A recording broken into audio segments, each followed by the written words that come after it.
তোর সাথে কে কে ছিল? জোরে বল, কে কে ছিল তোর সাথে? রাহুল ছিল, হ্যাঁ শক্তিক ছিল, হ্যাঁ আকাশ ছিল, হ্যাঁ। আর আরেকজন যে আছে ওকে বেশি আমি চিনি না। শক্তি ছিল, রোহিত ছিল, এই রোহিতকে আমি চিনি না। আচ্ছা রাহুল ছিল, আকাশ ছিল, শুভ ছিল। এদের বাড়ি কোথায়? এর বাড়ি এই তো কি বলে অরুণাচল। কোন অরুণাচল? এই অরুণাচল, অরুণাচল হাতিয়ারা। হাতিয়ারা অরুণাচলে কার কার বাড়ি? আকাশ, শক্তিকে। আকাশ আর শক্তিক, আর বাদ বাকি ছেলেদের?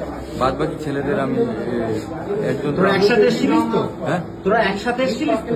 একসাথে এসেছিলিস, এসে এই কথাটা বলেছিস যে এখানে গরুর ব্যবসা চলছে, গরু আমাদের মাথায়, যদি গরু কাটো তাহলে তোমাদের সব কেটে ফেলে দেবো বলে গরু ছেড়ে দিয়েছিস, সব যত গরু ছেড়ে দিয়েছিস। তোরা এটা কোন অধিকারে করেছিস বল, অধিকারটা বল। আমি দা পেছনে ছিলাম, ছিলিস তো সাথে? ছিলাম কিন্তু হ্যাঁ ছিলিস। গরু আমি ছাড়িনি। গরু ছেড়েছিস, একটা গরিব মানুষের লস হয়েছে সেটা আমি ছাড়ি। হ্যাঁ।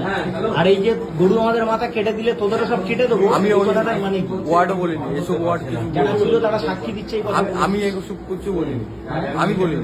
না তোরা এসছিস কেন? কে উদ্দেশ্য কি? কে পাঠিয়েছে?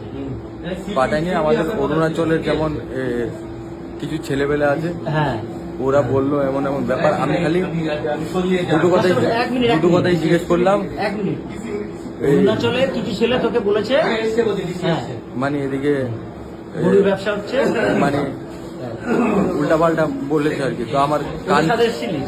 না, ওদের সঙ্গে